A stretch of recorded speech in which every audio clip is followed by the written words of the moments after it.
바울이 복음을 전하며 분명하게 우리에게 계속해서 던지고 있는 메시지는 우리 그리스도인들은 율법을 지키지 못한다고 해서 두려워할 필요가 없다라는 것입니다. 율법을 다 지키지 못했다, 율법을 다 따르지 못했다라는 것 때문에 우리는 두려워야 할 필요가 없는 사람들이라는 것입니다.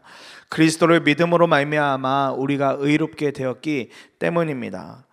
그런데 믿음이 아직 성숙하지 못한 사람들은 이런 메시지를 듣게 되면 이런 생각을 종종 하는 경우가 있기도 하겠다 싶습니다. 그렇다면 이제 내 마음대로 살아도 되겠다. 나는 의로워졌다고 말씀하고 내가 율법을 다 따를 필요가 없다고 했으니까 그렇다면 이제는 내가 좀 원하는 대로, 내가 생각하는 대로 살아도 되겠다. 마음대로 살 수 있겠구나. 이런 생각을 하는 분들이 계실 수도 있겠습니다. 그래서 이런 마음을 이용하는 이단이 있기도 하죠. 한번 구원받았으니까 그 다음엔 얼마든지 내 뜻대로 내 마음대로 살아도 된다. 난 이미 구원받았으니까, 이렇게 미혹해서 속이는 이단이 있기도 합니다. 그러나 바울은 그런 의미에서 율법에 이렇게 율법을 통해서 율법을 두려워할 필요가 없다라고 말하는 것이 아닙니다. 복음이 주는 자유로 인해 두려움과 정죄를 벗어난 삶은 제멋대로 육체를 따라서 사는 것이 아니라 하나님께 순종해야 한다. 오히려 율법이 아니기 때문에 하나님께 순종해야 한다. 이런 의미로 바울은 말씀을 전하고 있는 것입니다. 그러니 더 이상 우리의 삶은 육체의 욕망을 채우는 삶이 아니라 성령께서 인도하시는 삶을 따라가야 한다. 이 말씀을 바울이 하고 있는 겁니다. 이런 배경 속에서 처음으로 붙잡게 된 것은 우리 속에 적대관계를 이루는 두 가지 속성이 있다는 겁니다. 우리 마음에는 이 두 가지 속성이 함께 자리하고 있다는 거예요. 17절에 육체의 욕망은 성령을 거스르고 성령이 바라시는 것은 육체를 거스릅니다. 이 둘이 서로 적대관계에 있으므로 여러분은 자기가 원하는 일을 할 수 없게 됩니다. 말씀하고 있습니다. 성경이 말하는 육체와 성령의 관계는 물과 기름처럼 섞일 수 없는 관계입니다. 그리고 결코 섞여서도 안 되는 관계입니다. 물과 기름처럼 육체와 성령은 절대 섞여서 안 됩니다. 우리의 육체는 마음대로 살고 싶은 속성을 가지고 있습니다. 나의 만족, 또 나의 쾌락, 모든 중심이 나의 것을 채우는 데에 우리 육체의 관심은 다 집중이 되어져 있습니다. 그러나 성령은 다릅니다. 내가 아니라 주님이 원하시는 것이 중심이 되어집니다. 주님이 원하시는 일, 선한 일, 어떤 행동, 그 일들, 그것이 성령이 가지고 있는 마음이 되어지는 것입니다. 우리 육체는 여전히 하나님을 갈망하는 듯해도 죄 역시도 갈망하는 부분이 우리 육신에는 여전히 살아 있습니다. 악한 마음이 우리 안에는 여전히 존재한다는 것입니다. 그런데 성령은 그런 악한 우리의 마음 가운데 들어오셔서 무던히도 우리를 새롭게 하시려는 능력이라는 것입니다. 악한 우리의 마음, 더러워진 우리의 마음, 완전히 우물투성이가 된 우리의 마음을 정결케 하시고자 하는 일이 성령의 역사라는 겁니다. 우리의 심령을 새롭게 하시려는 것이죠. 악한 마음에서 이제는 선한 마음으로 돌아서게 하시려고 하는 일이 성령께서 우리 안에 하고 계시는 일이라는 것입니다. 우리도 일전에는 주님을 모르던 사람들이었죠. 주님을 모르던 우리는 이런 악한 마음만을 가지고 살던 사람이었습니다. 나의 쾌락, 나의 만족, 나라는 이 중심을 벗어나지 못하던 사람들이었습니다. 그런데 우리가 주님을 만나고 구원을 받으면서 우리 안에 오신 성령으로 인해 우리가 그리스도인이라는 소리를 듣게 되어졌고 의롭다라는 소리를 듣게 되어졌습니다. 새로워지는 은혜를 맛보게 된 것입니다. 이것이 우리 속에 역사하시는 성령의 놀라운 은혜이며 성령께서 우리를 그렇게 이끌고 가시는 놀라운 기쁨이라는 것입니다. 그런데 이 둘 사이를 한번 보십시오. 육체는 욕망이라는 단어를 오늘 썼고 성령은 바란다, 바람이라는 단어를 썼습니다. 그런데 이 두 단어를 한 단어로 표현해 볼 수 있겠는데 그것은 갈망이라는 표현으로 한번 바꿔볼 수 있겠습니다. 육체의 갈망, 성령의 갈망, 이렇게 바꿔볼 수 있겠습니다. 육체의 욕망이 가진 갈망은 무엇이겠습니까? 내 몸이 원하는 대로 사는 것이죠. 우리 육체가 원하는 갈망은 내 몸이 편한 대로 사는 것을 말합니다. 이는 온갖 피조물, 때로는 어떤 조건이나 정욕, 사람들로 인해서 채워지고 싶은 그런 갈등들이 우리 육체에는 계속해서 있다라는 것입니다. 그러나 반대로 성령의 갈망은 무엇이겠습니까? 예수님을 동경하는 것, 예수님을 사모하는 것, 예수님을 바라보는 삶을 말하는 것입니다. 오직 예수님으로만 가득 채워지는 것, 성령의 갈망은 바로 거기에 모든 것이 다 집중이 되어져 있습니다. 사랑하는 여러분, 우리가 늘상 삶 가운데에서 싸우는 영적인 싸움이 이런 싸움이지 않습니까? 내 몸이 원하는 것과 성령이 싸우는 것 사이에서 내가 어떤 것을 결정할 것인가, 어떤 것을 따라갈 것인가, 이것이 우리 안에 늘 계속해서 일어나는 영적인 싸움인 것이죠. 저만 해도 늘 그렇습니다. 조금만 피폐해지고 어려움이 오면 날 좀 누가 도와줄 사람 없나? 내 삶의 여러 조건들, 이런 조건들이 좀 바뀌어지면 살만할 것 같은데, 그러면서 온갖 정욕들로 꽉꽉꽉꽉 채워가는 제 모습을 보게 되어집니다. 쓸데없는 쇼핑 사이트를 보고 있고 뉴스를 찾아보면서 허무한 것에 그렇게 시간을 보낼 때가 있는 제 모습을 발견하게 되어집니다. 그러다 문득 다시금 제 정신이 차려지면 그제서야 겨우 주님을 찾고 다시 찬송하고 말씀 보고 하는 게 제 모습입니다.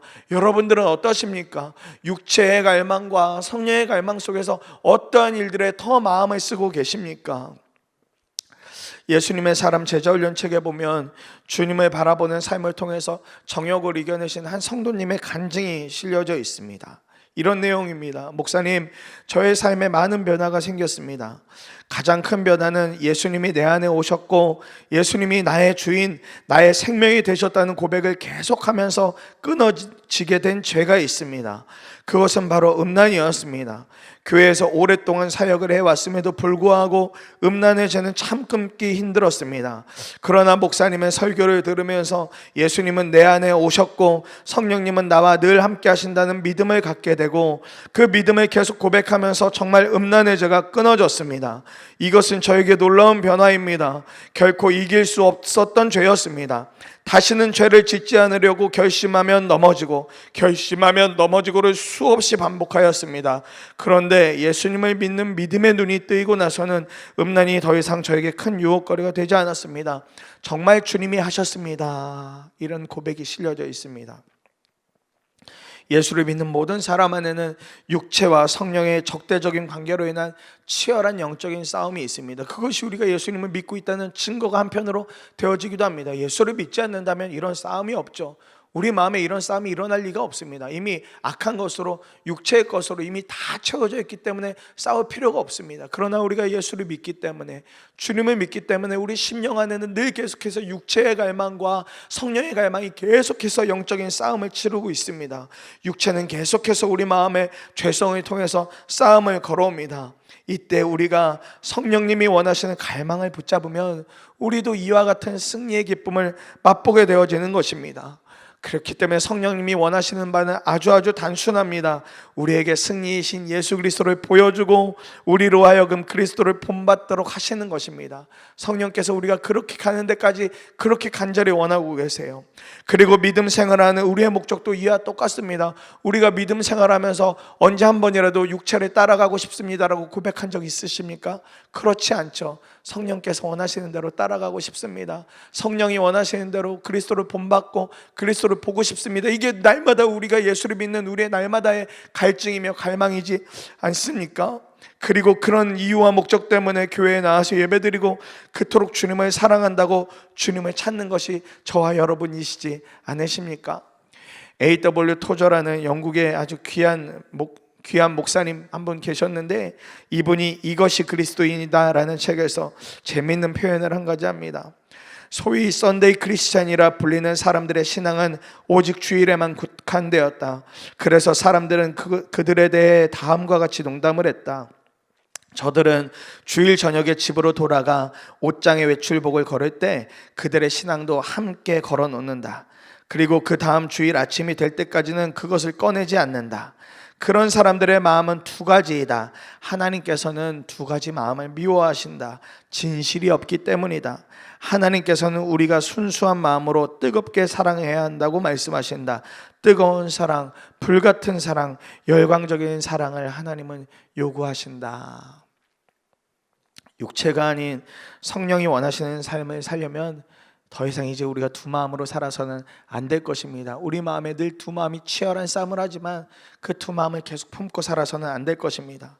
날마다 주님을 찾는 순수한 믿음, 하나님만을 뜨겁게 사랑하는 믿음이 있어야 할 줄 믿습니다. 우리 안에 적대 관계는 성령님이 우리의 온 마음을 지배하게 되어지면 다 사라지게 되어지는 줄 믿습니다. 우리가 오늘 이 아침에 그것을 붙잡고 함께 기도하기를 원합니다.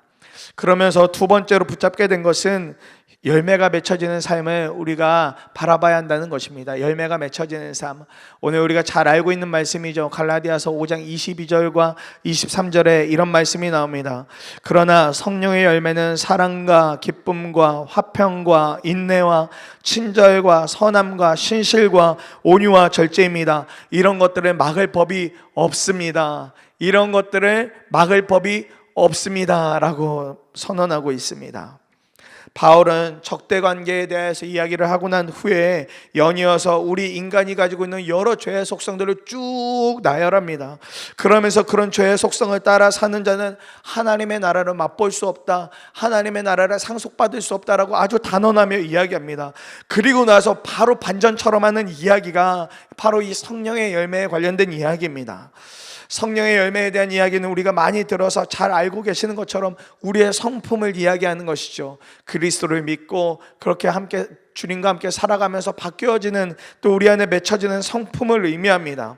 성령께서 우리 마음 전체를 다스려 가시는 가운데 열매처럼 드러나는 것을, 붙잡혀지는 것을 우리가 성령의 열매라고 이야기하죠. 사랑, 기쁨, 화평, 인내, 친절, 선함, 신실, 온유, 절제, 이런 것들입니다. 우리가 정말 주님을 믿고 성령이 거하는 사람이라면, 성령께서 우리 안에 역사하는 사람이라면 이 모든 열매는 시간의 차이를 두고서라도 반드시 열매로 자라나야 하는 것입니다. 한 번에 9가지가 다 주어진다면 너무 감사하겠지만 그러지 못하는 경우가 대부분이죠. 그러나 우리가 예수를 믿고 평생의 삶을 살아가면서 하나씩 시간의 차이를 두고서라도 이 놀라운 성령의 열매가 우리 인생 가운데 정말 붙잡혀져야 한다는 것입니다. 이 부분에 대하여서 팀 켈러 목사님이 갈라디아서 그분이 쓰신 책에서 흥미롭게 표현을 한 가지 하셨습니다. 성령의 열매는, 성령의 열매의 성장은 필연적이다. 반드시 자라게 되어 있다. 어떤 사람이 죽어서 대리석관에 묻혔는데 어쩌다 도토리 한 알이 그 관 속에 들어갔다고 한번 생각해 보자. 시간이 흐르는 동안 도토리는 눈에 띄지 않게 천천히 자랐고 마침내 관 뚜껑이 열렸다. 그 정도로 위력이 대단했다. 대리석과 작은 씨 중에 내기를 한다면 성장의 원리를 모르는 사람은 대리석에 걸겠지만 정작 돈을 걸어야 할 쪽은 물론 도토리다. 대리석과 같은 우리의 죄성을 생각하며 그게 참 격려가 된다. 하지만 이는 도전이기도 하다. 그리스도인이 된 지 몇 년쯤 지났다면 이렇게 자문하지 않을 수 없기 때문이다.